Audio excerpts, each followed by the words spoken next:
अच्छा ठीक है। मैम ये वाला मेरे को एक बार बता दीजिए मैम। कौन सा पॉइंट? मैम यहाँ से ये 1 2 3 थर्ड पॉइंट मैम। अच्छा, XML as a document does not do anything, यही वाला? नो मैम उसके बाद वाला एक्सएमएल अलाउ टू ये create a database of information ma'am, यहाँ से ये वाला। तो वो तो फिर फोर्थ पॉइंट हो गया ना भाई, तुम थर्ड बोले थे। हाँ ये ओ वाला? मैम मैंने हाँ सेकंड वाले से गिनती स्टार्ट की ना, इसीलिए सॉरी मैम। अच्छा, हाँ तो XML allows us to create a database of information without having an actual database। यही हम बता रहे हैं कि इसमें हम डेटा स्टोर कर सकते हैं, जैसे डेटाबेस में स्टोर करते हैं ना डेटा, वैसे इसमें भी हम डेटा स्टोर कर सकते हैं। पर ये कोई डेटाबेस नहीं है, इसमें यही लिखा हुआ है कि ये डेटाबेस क्रिएट कर सकता है, डेटाबेस के जैसा कुछ क्रिएट करता है, पर without having an actual database. इसके पास कोई डेटाबेस का कंसेप्ट नहीं है, तो ये डेटाबेस नहीं होता है। इसमें हम नेस्टेड फॉर्म में डेटा को स्टोर कर सकते हैं, टेबुलर फॉर्मेट में डेटा स्टोर होता है, लेकिन ये कोई डेटाबेस नहीं होता है। XML use for storing and transporting data. ठीक है, डेटा को इधर से एक जगह से दूसरी जगह ले जाने का या ट्रैवल करने का काम एक्सएमएल के थ्रू ही होता है। ठीक है, एक्सएमएल के अंदर एक्चुअली फाइल्स का लिंक पड़ा होता है, वेब पेजेस का लिंक पड़ा हुआ होता है। अगर उसके पास वो फाइल का लिंक है तो ही वो फाइल खुलेगी, और नहीं तो नहीं खुल के मिलेगी। ठीक है, ये काम करता है एक्सएमएल आपका, ये लिखा हुआ है इसमें। ठीक है, नेक्स्ट है comparison of XML and HTML. तो डिफरेंस तो साफ बता ही दिया कि एचटीएमएल के अंदर पहले से बने हुए टैग होते हैं, एक्सएमएल के अंदर हम खुद टैग बना सकते हैं, तो इजी हो जाता है थोड़ा सा। ठीक है, एचटीएमएल केस सेंसिटिव नहीं है, लेकिन एक्सएमएल तो केस सेंसिटिव है। अगर स्मॉल में नेम स्टार्ट कर रहे हो तो स्मॉल में ही नेम को हमको क्लोज करना पड़ेगा। ठीक है, और इसमें ये भी लिखा हुआ है कि HTML is not strict.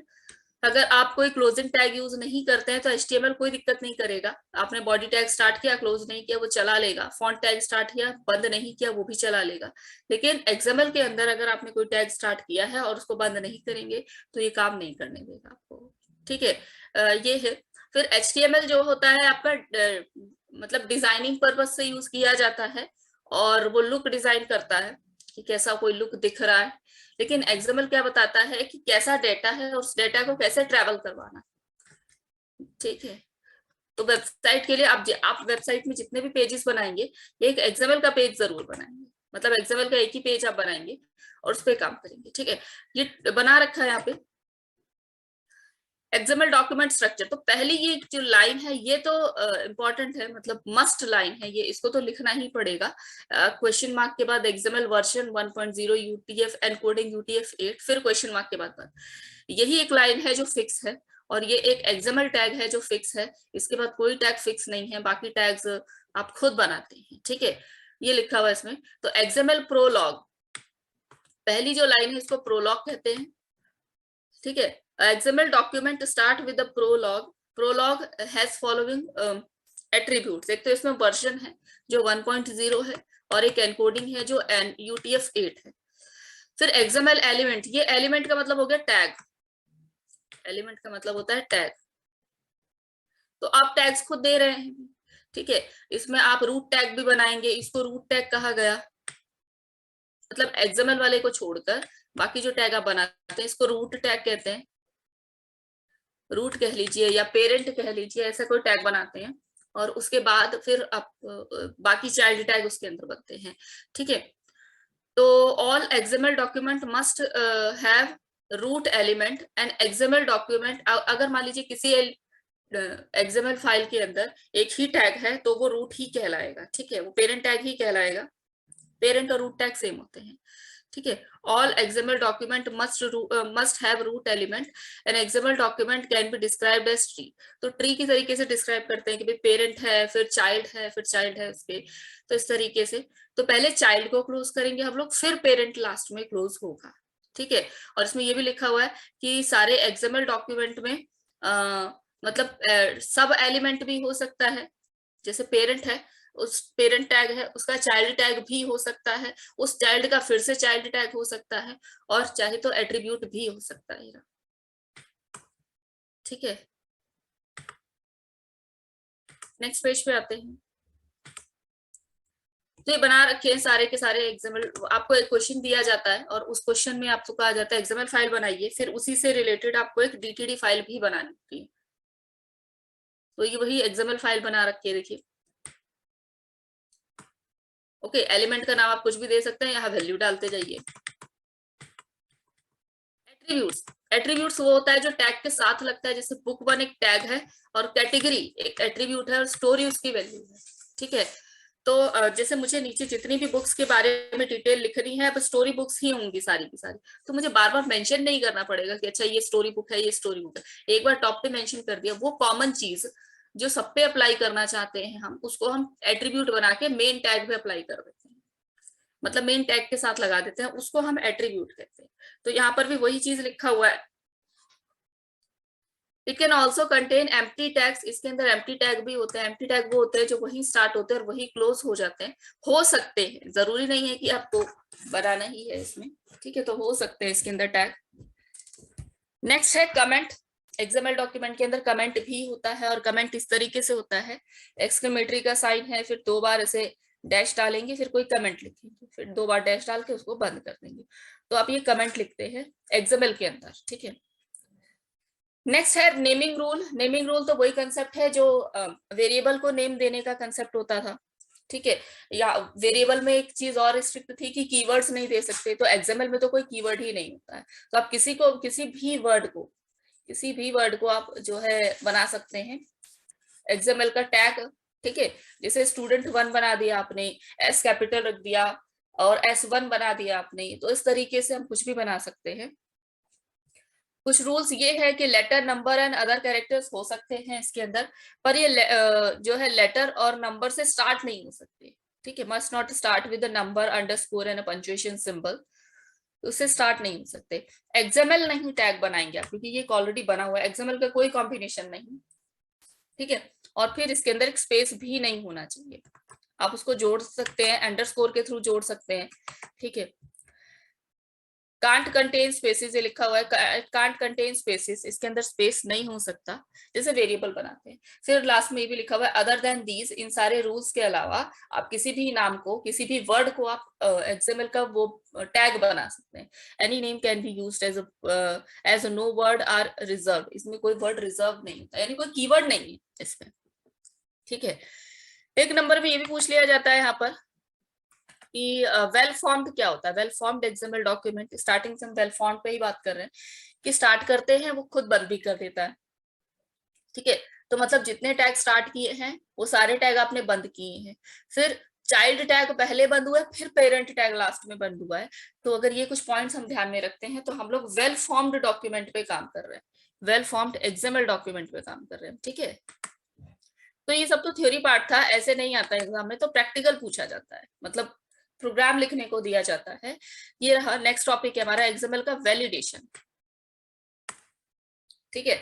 Validation का मतलब ये है किसी एक्सएमएल की, एचटीएमएल की फाइल तो पहले से ही बनी हुई है, ठीक है। हेलो मैम, जो के अभी सारे हम लोग टैग्स, पढ़ रहे थे वो ब्लॉक मैम सेकंड चैप्टर में ही था क्या? नहीं वही था, थर्ड चैप्टर ही है वो भी, वो थर्ड चैप्टर ही है। मैंने लिखा, मेरे पास नोट्स बुक अलग अलग थी ना, तो मैंने स्टार्टिंग यहाँ से की थी, इसमें दोबारा से मैंने यूनिट 3 लिख दिया था ठीक है। वो भी थर्ड चैप्टर है, ये भी थर्ड चैप्टर है भाई। तो एक्सएमएल के वैलिडेशन की बात कर रहे थे हम लोग। जैसे एचटीएमएल है, एचटीएमएल में हम लोग जो टैग बनाते हैं वो तो पहले से बने हुए हैं, हम तो सिर्फ यूज कर रहे हैं ना उसको, तो वो मेमोरी में पहले से ही फीड है एक्सएमएल की मेमोरी में वो पहले से ही फीड हो रखे हैं, तो हमें कोई दिक्कत नहीं होता है, मतलब उसको वैलिडेट कराने की जरूरत नहीं होती है। लेकिन अगर हम बात करें एक्सएमएल की, तो एक्सएमएल में टैग हम खुद बना रहे हैं, तो जो टैग हम बना रहे हैं उसको हमें सिस्टम की मेमोरी में फीड करना पड़ेगा। इस कंसेप्ट को हम बोलते हैं वैलिडेट करवाना। तो वैलिडेशन तो करना पड़ेगा कि हमने जो टैग बनाए हैं वो सही है कि नहीं, वो सारे रूल्स को फॉलो कर रहे हैं कि नहीं, तो उसकी मेमोरी में फीड करना पड़ेगा, सिस्टम की मेमोरी में। तो इस को फीड करने के दो तरीके हैं, दो अलग से फाइल्स बनानी पड़ती हैं। एक तो डीटीडी कहलाती है, that is document type declaration, और दूसरी XST, that is XML schema document. अब आपके कोर्स में एक्सएसटी दे रखा है लेकिन एग्जाम में नहीं पूछते हैं, ठीक है। ज्यादा काम डीटीडी पे किया जाता है। तो मतलब आप एक्सएमएल फाइल बनाएंगे, उसके साथ में एक डीटीडी फाइल या फिर एक एक्सएसटी फाइल बनाएंगे, तो आप पेज को वैलिडेट करा दीजिए, मतलब अगर आपने सही बना दिया तो डीटीडी ही पूछा जाता है ज्यादातर, और बहुत इजी होता है डीटीडी बनाना। ठीक है, डीटीडी के लिए करना क्या होता है हमें कि डीटीडी एक्चुअली कंसेप्ट क्या है, डॉक्यूमेंट टाइप डिक्लेरेशन, जैसे हम लोग इंग्लिश बोलते हैं और इंग्लिश के लिए कुछ ग्रामर्स है और ग्रामर के अकॉर्डिंग बोलते हैं हम लोग, और ग्रामर भी मतलब अपना रूल्स के अकॉर्डिंग चलती है। तो इसी तरीके से जैसे एक्सएमएल बनाया तो एक्सएमएल का रूल हम सेट करते हैं डीटीडी के अंदर। ठीक है, कि हमने जैसे नेम टैग बनाया तो नेम टैग किसके लिए बनाया, क्या काम करेगा नेम टैग। इसी तरीके से हम लोगों ने अगर हमने एज टैग बनाया है तो वो एज टैग क्या करेगा। तो ये सारी चीजें हम लोग डीटीडी के अंदर बनाते हैं। ठीक है, लिखा हुआ है इफ डीटीडी, ये वाला point, if DTD is supplied with XML file then XML parser will compare the content of the document with the rules that are set in the DTD. XML parser एक software होता है, parser जो parse करता है यानी check करता है किसको, जो एक्सएमएल में लिखा है उसको और जो डीटीडी में लिखा है उसको, दोनों को आपस में चेक करता है। अगर दोनों मतलब सही रूल के अकॉर्डिंग बने हैं तो वो पास कर देता है। ठीक है, मतलब वो चला देता है, otherwise it will create an error, और एरर आपको थ्रो करेगा, फिर आप उसको ठीक करेंगे। दो तरीके के डीटीडीज होते हैं, एक इंटरनल डीटीडी और एक एक्सटर्नल डीटीडी। ठीक है, इंटरनल जब आप एक्सएमएल फाइल के अंदर ही डीटीडी फाइल भी बनाते हैं और उस फाइल को आप डॉट एक्सएमएल से सेव करवाते हैं। और एक्सटर्नल डीटीडी तब होता है जब आप एक एक्सएमएल फाइल बनाते हैं और एक डीटीडी फाइल बनाते हैं। ठीक है, दो अलग अलग फाइल बनाते हैं, XML file co dot XML से सेव कराते हैं और DTD file co dot DTD से सेव कराते हैं। ठीक है, लिंक दे देते हैं फिर आपस में, तो ये दे रखा होगा आगे हमने। ठीक है, ये रहा इंटरनल डीटीडी, उसका सिंटेक्स देखिए। फिर आएगा एक्सटर्नल डीटीडी। मैं थोड़ा नेटबीन्स खोल लूं, उसमें प्रोग्रामिंग कर रखी थी, इसमें नहीं है प्रोग्रामिंग मेरे पास, मतलब नोट्स में नहीं दी थी मैंने, प्रोग्रामिंग के लिए प्रोजेक्ट भेजा था आपको पूरा। तो देखिए इंटरनल डीटीडी ऐसे डॉक टाइप लिखेंगे, रूट एलिमेंट का नाम लिखेंगे और पूरा एलिमेंट को डिक्लेयर कर देंगे, नीचे जो भी जैसे नेम है एज है सबको डिक्लेयर कर देंगे। ठीक है, और उसके बाद जो है एक्सटर्नल डीटीडी, एक्सटर्नल डीटीडी में लिंक करने के लिए हमें क्या करना होगा, ये वाला फाइल, ये वाला लाइन जो है ये एक्सएमएल में लिखेंगे, इन एक्सएमएल फाइल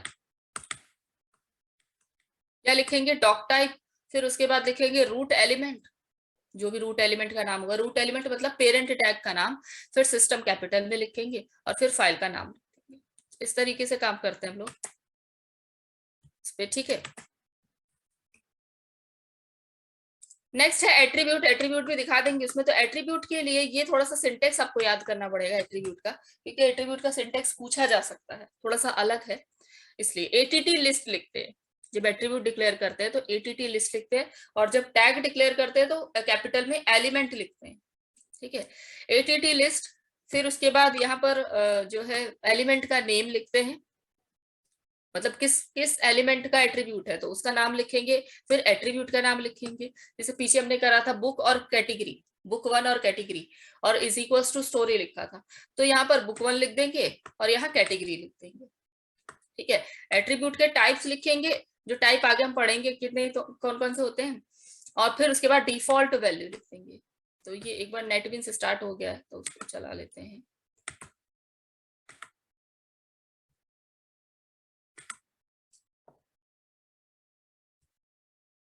ठीक है, हमने बनाए थे प्रोजेक्ट एक्सएमएल को लेके।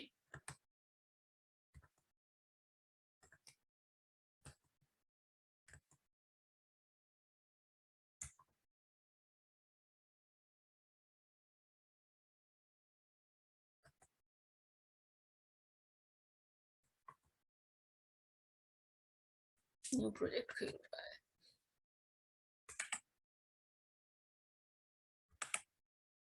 ये बना हुआ एक एक्सएमएल डॉक्यूमेंट बना हुआ है, देखते हैं इसमें है कि नहीं।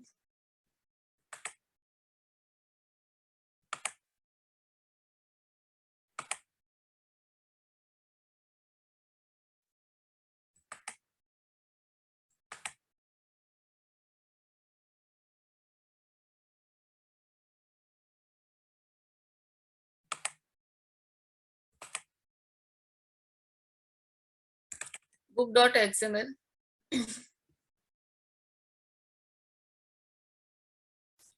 DTD ये रहा, देखिए इसका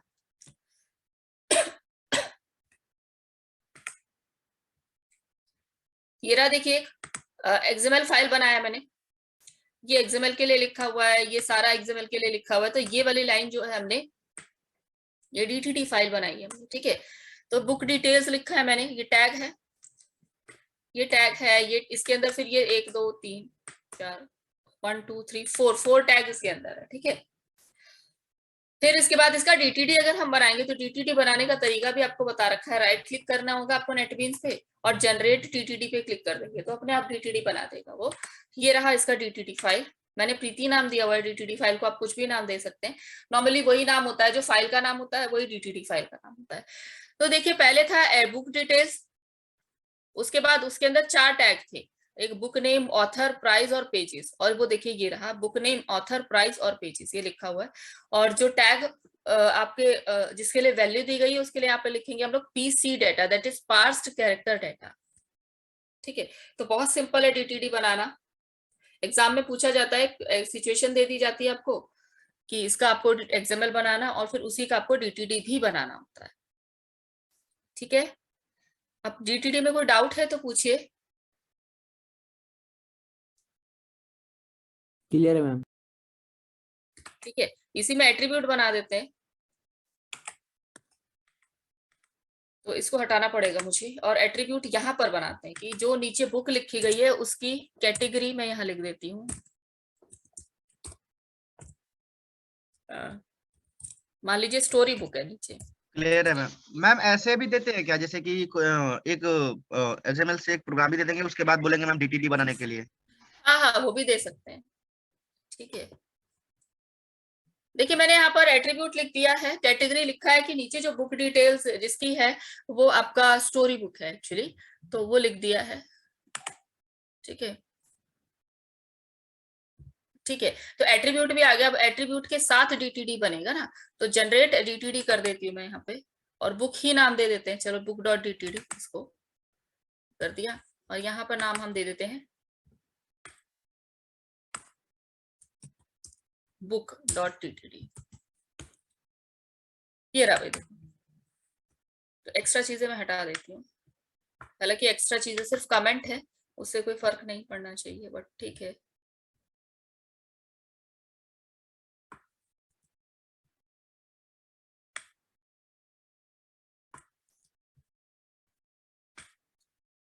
ये DTD दिख रहा है देखिए सामने, और एट्रीब्यूट लिस्ट भी इसमें लिखा हुआ है।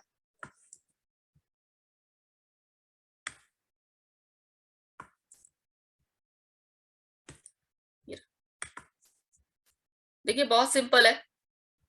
बुक डिटेल्स का कैटेगरी था ना, बुक डिटेल्स के आगे मैंने एट्रीब्यूट लगाया था कैटेगरी, इसलिए बुक डिटेल्स के नीचे इसने ATT लिस्ट और कैटेगरी लिख दिया है, ठीक है। सी डाटा एट्रीब्यूट के लिए हम लोग सी डाटा लिखते हैं, और डिफॉल्ट वैल्यू इसकी इम्प्लाइड होती है, ठीक है। ये एक साथ ही है एक्चुअली, इस तरीके से इसको तोड़ के इन्होंने लिखा हुआ है, तो आप उसके लिए कंफ्यूज नहीं होना।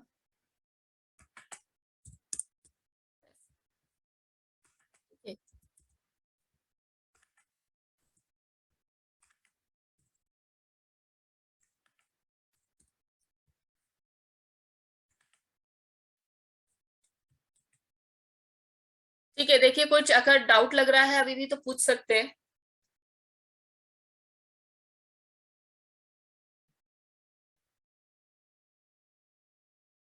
आ गया समझ में? Yes ma'am. ठीक है, आगे करते हैं इसमें। तो भाई ये इस तरीके से हम लोग DTD बनाते हैं, और इस तरीके से उसमें एट्रीब्यूट वगैरह डालते हैं।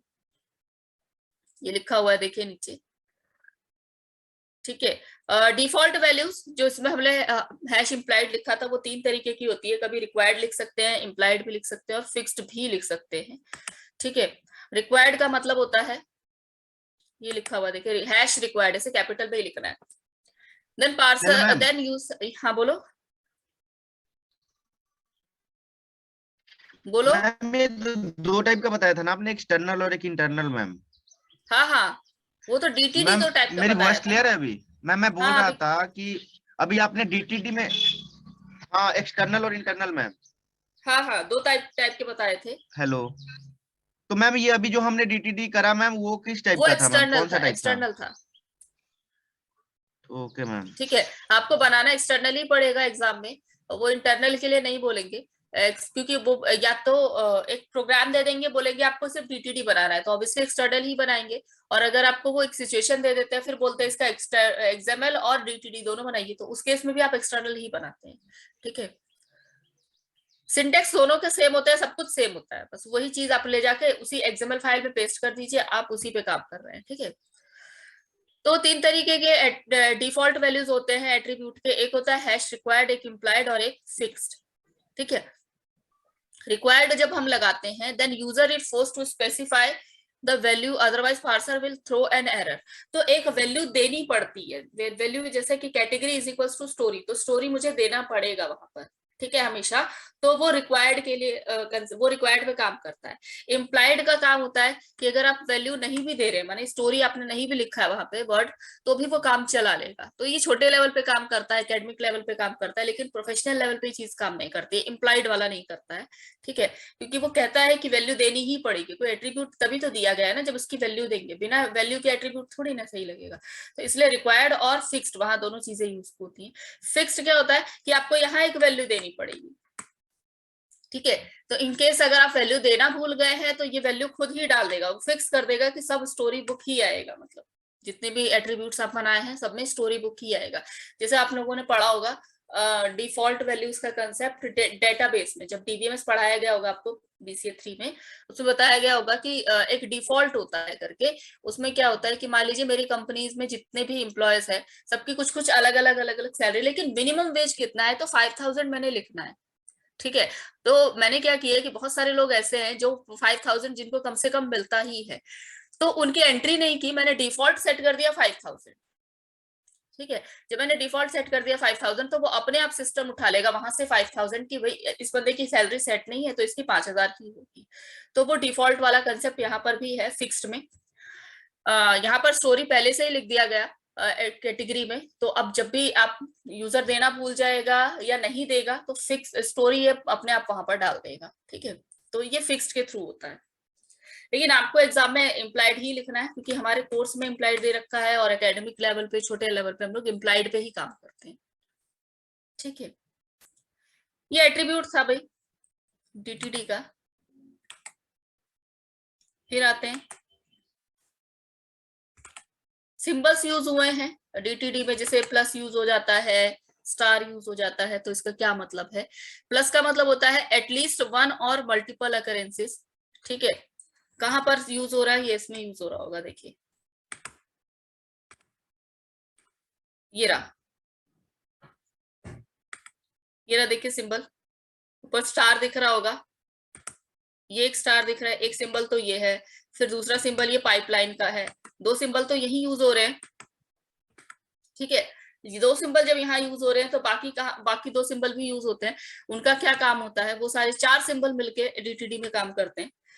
तो अगर हम प्लस यूज कर ले, वहां पर सबसे ऊपर जो है वहां स्टार लगा हुआ था, वहां प्लस यूज कर ले, तो इसका मतलब है कि एटलीस्ट वन और मल्टीपल अकरेंसेस, तो कम से कम एक बार वो एलिमेंट आना ही चाहिए पूरे फाइल में, और एक से ज्यादा बार भी आ सकता है। स्टार का मतलब होता है, अभी वहां स्टार लगा हुआ, ईदर 0 और मोर अकरेंसेस, कि या तो नहीं भी होगा वो नेम, ऑथर, प्राइस, पेजेस, तब भी वो चला लेगा, और एक से ज्यादा भी होगा तब भी वो चला लेगा, तो स्टार लगाया जाता है। ठीक है, क्वेश्चन मार्क देखिए, क्वेश्चन मार्क में लिखा हुआ है ईदर 0 और 1, या तो नहीं होगा, या होगा तो सिर्फ एक ही बार आप यूज कर सकते हैं, दोबारा से नेम, प्राइस, पेजेस को यूज नहीं कर सकते। ठीक है, और उसके बाद जो और का पाइपलाइन का साइन लगा है, वो और को इंडिकेट करता है। ठीक है, कि नेम और प्राइस और पेजेस और ऑथर, इस तरीके से, तो वो और को रिप्रेजेंट करता है। एडवांटेजेस बात करें तो क्रिएट कर देता है, एक्सएमएल डॉक्यूमेंट में जितने भी वर्ड्स हैं सबको डिफाइन कर देता है, ये होता है इसका एडवांटेजेस। लेकिन डिसएडवांटेज की बात करें तो ये एक्चुअली डेटा टाइप नहीं होता इसके अंदर। ठीक है, डेटा टाइप नहीं होता, मतलब नेम के अंदर कोई नंबर भी डाल रहा है, नेम आपने टैग दिया हुआ, उसके अंदर कोई अपनी एज डाल रहा है या नंबर डाल रहा है, तब भी वो ले लेगा, एक्सेप्ट कर लेगा। क्यों? क्योंकि डेटा टाइप डिक्लेयर नहीं किया है लोगों ने, तो वहां कोई डेटा टाइप का कंसेप्ट नहीं होता है। तो सबसे बड़ा प्रॉब्लम इसका यही है, डिसएडवांटेज इसका यही है कि कोई डेटा टाइपिंग फीचर नहीं होता है यहाँ पर। ये DTD के अंदर था, लेकिन एग्जाम में DTD ही पूछा जाता है और वही बनाने को आता है आपको। फिर है XST, क्या होता है? XML schema document. ये कैसे काम करता है? इसके अंदर डेटा टाइप्स होते हैं, काम ये भी DTD वाला ही करता है। ठीक है, जितने टैग्स जो है XML में आप बनाए हैं सबको डिक्लेयर करेगा, डिफाइन करेगा XST, XML स्कीमा डॉक्यूमेंट। इसका एक्सटेंशन भी .XST होता है। और साथ ही साथ इसके अंदर एक स्ट्रॉन्ग पॉइंट होता है कि इसके अंदर डेटा टाइप होते हैं। ठीक है, ये लिखा हुआ है।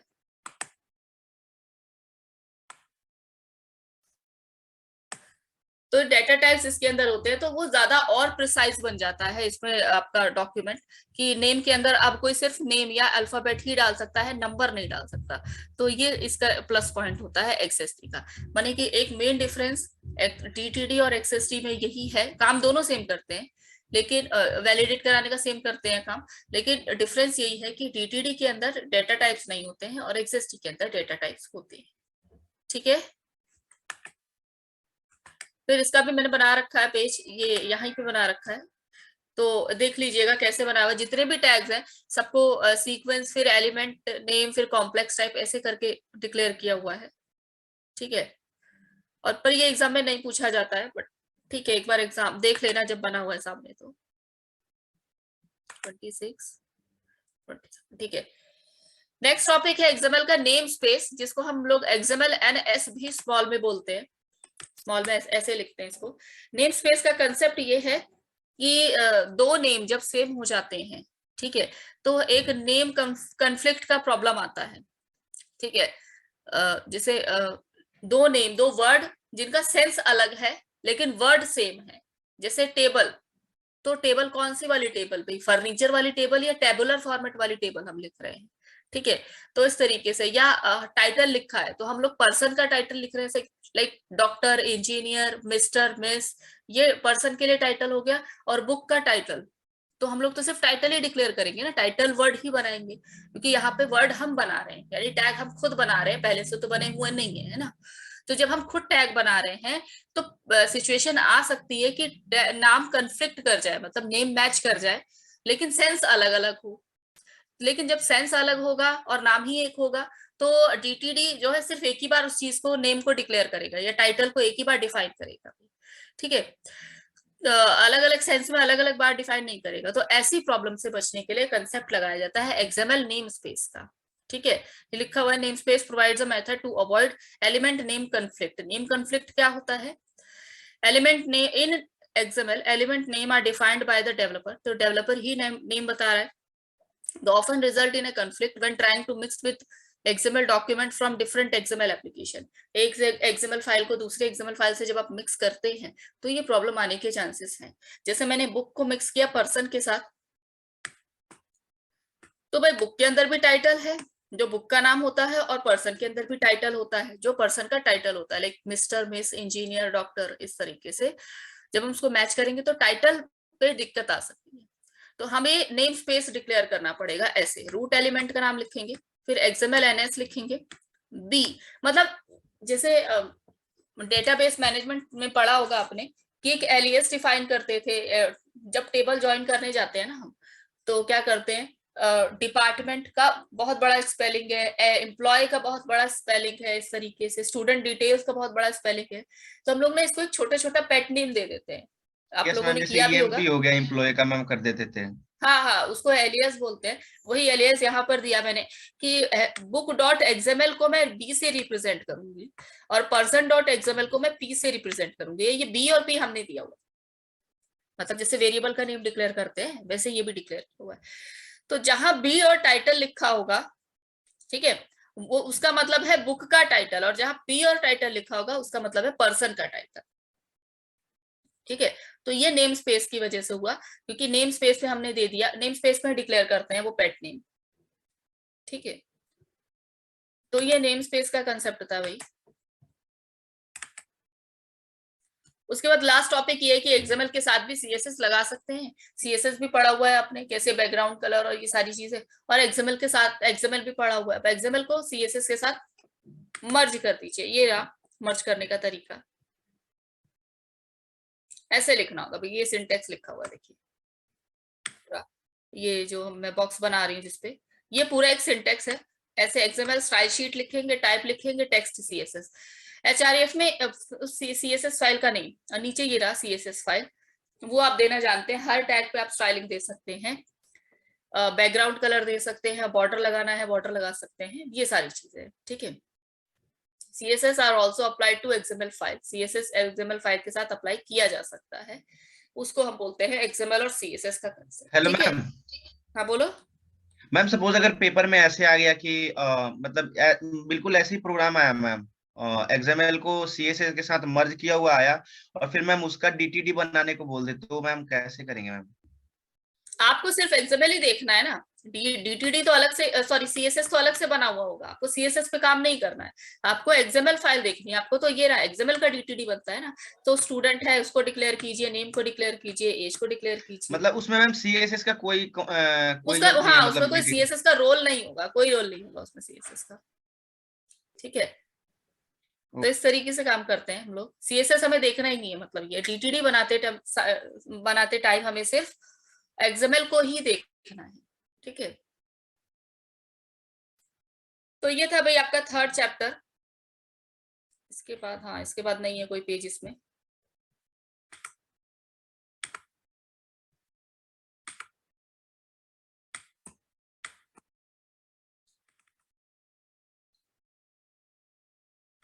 नेक्स्ट ये रहा। नेक्स्ट यूनिट है आपकी ब्लॉक 1 यूनिट 4 डोम, डॉक्यूमेंट ऑब्जेक्ट मॉडलिंग जिसको कहा जाता है। तो मैम ठीक है, हाँ बोलो। इसी में जावास्क्रिप्ट भी इसी में है ना मैम? हाँ, जावास्क्रिप्ट भी इसी में है, और मैम इसी के जावास्क्रिप्ट प्रोग्राम्स मैम आते एक हैं। बार और थोड़ा ढंग से बता दीजिएगा मैम, वो क्लियर ही नहीं हुआ था उस टाइम भी मैम, और इस टाइम देखने पे भी नहीं क्लियर हो रहा था मैम, जब आपने रिवीजन करने के लिए फर्स्ट ब्लॉक दिया था ना मैम, हाँ हाँ, इस टाइम भी वो मैम क्लियर ही नहीं ठीक हुआ, है, समझ में ही मैम बहुत कम आ रहा था वो। ठीक है, ठीक है। तो डोम एक्चुअली होता क्या है, डॉक्यूमेंट ऑब्जेक्ट मॉडलिंग। ये होता है कि देखिए आप वेबसाइट बना रहे हैं, वेबसाइट में आप HTML के डॉक्यूमेंटेशन वगैरह तैयार करेंगे, XML के डॉक्यूमेंटेशन जब तैयार करेंगे, ब्राउजर पे वो रन होगा। तो ब्राउजर यहाँ एक एक टैग को, क्योंकि HTML के अंदर टैग होते हैं, एक एक टैग को कैसे यूज करता है, एक एक टैग को कैसे देखता है, या ट्रैवल कैसे करवाता है, टैग के बाद टैग किस टैग पे जाएगा, ये पूरा जो कंसेप्ट है पहले से सेट है, ठीक है। ये प्रोग्रामिंग, ये लॉजिक्स पहले से सेट हो रखे हैं, ब्राउजर उसी के अकॉर्डिंग काम करता है, और इसी लॉजिक को हम बोलते हैं डोम, डॉक्यूमेंट ऑब्जेक्ट मॉडलिंग, ठीक है। ये वही लिखा हुआ है, it is an application programming interface for valid HTML as well XML document, ठीक है। तो आपके कोर्स में तो HTML के साथ ही दे रखा है ना, XML के साथ दे रखा है ना, सिर्फ कोर डोम बता रखा है, HTML के साथ मर्ज करके फिर HTML डोम को बता रखा है आपके कोर्स में। तो एक फाइल कैसे रेंडर करती है ब्राउजर पर, आपकी HTML फाइल कैसे काम करती है, वो सारा बताने का तरीका आपका डोम होता है, ठीक है। और ये हम बताते कैसे, अगर हमें भी देखना है, क्योंकि हम प्रोग्रामर हैं, हम लोग उस पर काम करेंगे, तो हम लोग देख सकते हैं जावास्क्रिप्ट के थ्रू, ठीक है। With HTML DOM, JavaScript can access all the element of HTML document. JavaScript जो है HTML के सारे डॉक्यूमेंट को एक्सेस कर सकती है, तो वो चीज इसमें बताया हुआ है, ठीक है। तीन तरीके के, 3 different parts of DOM standard are, 3 तरीके के HTML सॉरी डोम होते हैं। एक कोर डोम होता है, एक XML डोम होता है, और एक HTML डोम होता है।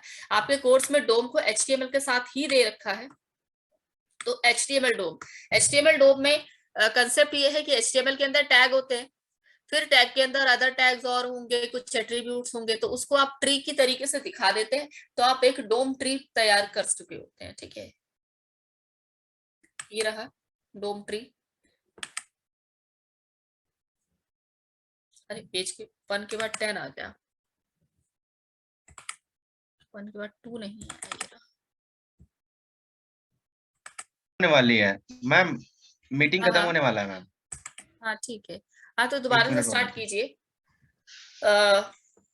लॉग आउट कर लीजिए, दोबारा से स्टार्ट करते हैं इसको।